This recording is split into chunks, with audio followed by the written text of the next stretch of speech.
প্রিয় বন্ধুরা, নতুন কিছু জানার জন্য আমাদের এই ভিডিওটি পুরোটা দেখুন। আজকের প্রথম প্রশ্ন, পৃথিবীকে নীল গ্রহ কেন বলা হয়?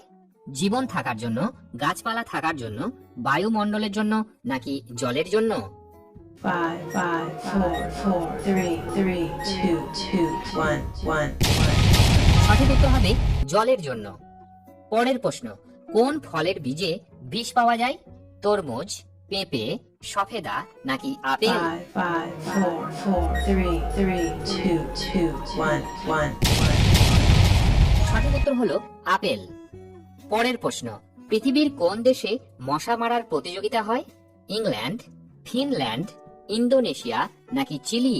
5, 5, 4, 4, 3, 3, 2, 2, 1, 1. সঠিক উত্তর হলো ফিনল্যান্ড।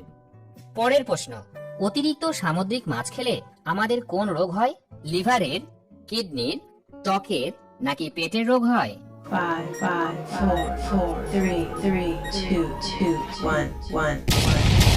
সঠিক উত্তর হলো ত্বকের।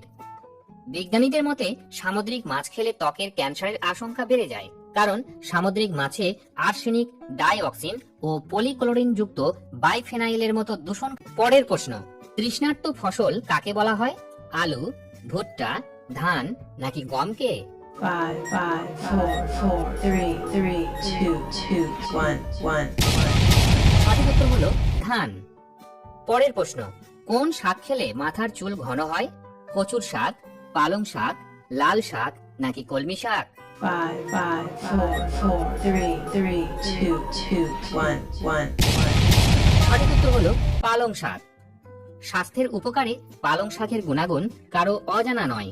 এতে প্রচুর পরিমাণে vitamin A, vitamin C, iron রয়েছে। চুল পড়ার সমস্যা প্রতিরোধ করতে এবং চুল ঘন ও মজবুত করে তুলতে পালং শাক নিয়মিত খাবারের তালিকায় রাখার পরামর্শ দিয়ে থাকেন বিশেষজ্ঞরা। পরের প্রশ্ন, শীতকালে গরম জলে স্নান করলে কোন রোগ হয় না? ডায়াবেটিস, শ্বাসকষ্ট, জন্ডিস নাকি জ্বর সর্দি? 5, 5, 4, 4, 3, 3, 2, 2, 1, 1. সঠিক উত্তর হবে জ্বর সর্দি। চিকিৎসকদের মতে শীতকালে হালকা গরম জল দিয়ে স্নান করলে আমাদের শরীরের রক্ত চলাচল ভালো হয়। এটি সর্দি কাশির ঝুঁকি কমায় এবং ব্রেন স্ট্রোক বা হার্ট অ্যাটাক থেকে মুক্তি দেয়। তবে ত্বকের যে কোনো সমস্যায় ভুগছেন এমন ব্যক্তিদের গরম জল এড়িয়ে চলা উচিত। পরের প্রশ্ন, কোন পাখি ঘোড়ার থেকেও জোরে দৌড়াতে পারে? পেঙ্গুইন, ইমু পাখি, কিউই নাকি উট পাখি? 5, 5, 4, 4, 3, 3, 2, 2, 1, 1. সঠিক উত্তর হলো উট পাখি।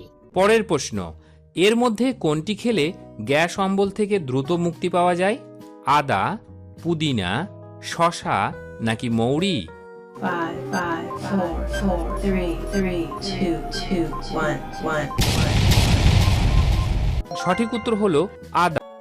যারা গ্যাস অম্বলের সমস্যায় ভুগছেন তাদের জন্য আদা ওষুধ হিসেবে কাজ করে। এতে উপস্থিত এনজাইম খাবার হজমে সাহায্য করে, যার ফলে শরীর সার্বিকভাবে সুস্থ থাকে। এছাড়াও আদার মাধ্যমে পেট ব্যথা, কোষ্ঠকাঠিন্য এবং পেট ফাঁপা থেকেও মুক্তি পাওয়া যায়। ভিডিওটা দেখার জন্য অসংখ্য ধন্যবাদ। ভিডিওটা ভালো লাগলে অবশ্যই লাইক করবেন এবং কমেন্টে জানাবেন আপনাদের কেমন লেগেছে এবং চ্যানেলটিকে সাবস্ক্রাইব করে দেবেন।